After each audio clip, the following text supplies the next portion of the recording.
Really important foundation of strong leadership is to know what your purpose is.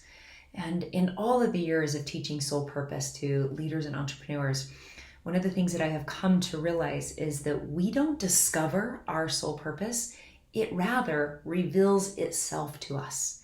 Often in working with people, they always come to me, saying, hey, I really want help in discovering what my soul purpose is. What is it that I'm really meant to do here?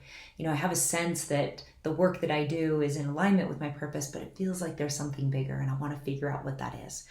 Well, it doesn't work that way. Like if what we do is we show up in our world, in our life, and if we'll show up from a place of authenticity and move towards what's interesting to us, then it reveals itself to us. I recently was listening to a podcast where a gentleman shared his story of how his soul purpose really revealed itself to him in a really interesting way.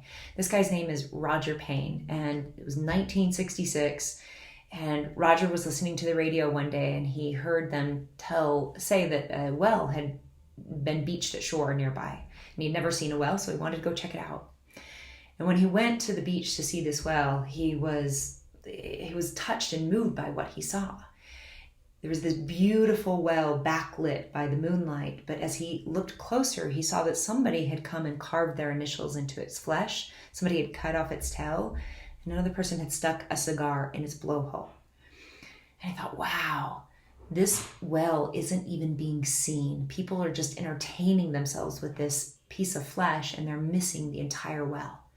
And right there in that moment, he decided to dedicate his life to studying these beautiful creatures and help humanity understand them so that they could see them. And so he and his wife began taking trips to observe wells. And in one trip to Bermuda, he came across a guy named Frank Watlington. Now, Frank worked for the Navy, and it was his job to eavesdrop on the Soviet Union with a really powerful underwater microphone. And he told Roger, he said, hey, I've got a really interesting recording. I think you'd like to hear it. And at this time in 1966, whales were on the brink of extinction, and nobody had recorded their sounds underwater before. This was the first recording. And when Roger heard the whales, he's like, wow, they're singing. He thought it was the most beautiful sound he'd ever heard.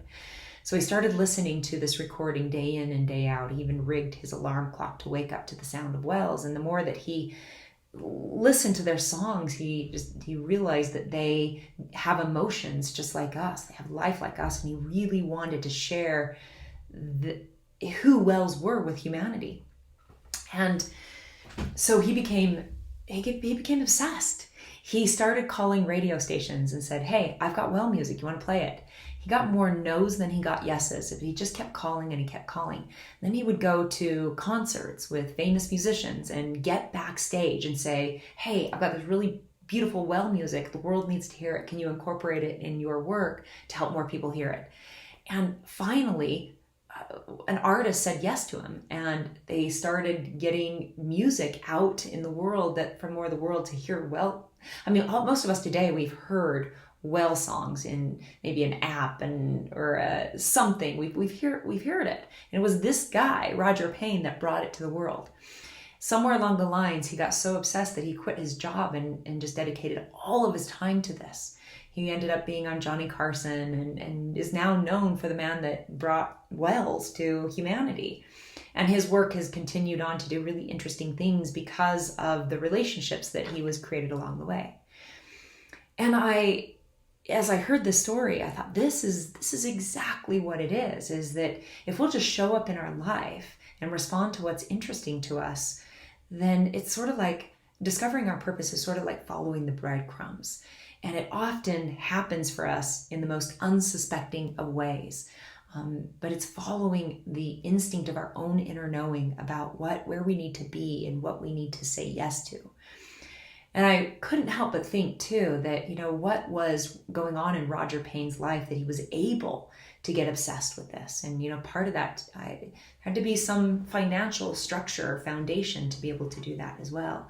And I think that this is an important reason that, really getting our financial house in order is really important to being able to live our purpose more fully in the world. and then listening to those little breadcrumbs that come with like something that we feel. All of this started with Roger because something was breaking his heart and what he saw with Outwell. And I've said this before, but I'll say it again. The invitation into leadership is heartbreak, right? We're going around in the world as it is, and then we encounter something in the world that breaks our heart. And if we'll, as leaders, be willing to feel it, it will move us into action. So show up in your world, let yourself feel, let yourself be moved, and be patient. Let your soul purpose reveal itself to you. It will take you on the most incredible adventure, journey of a lifetime. Namaste.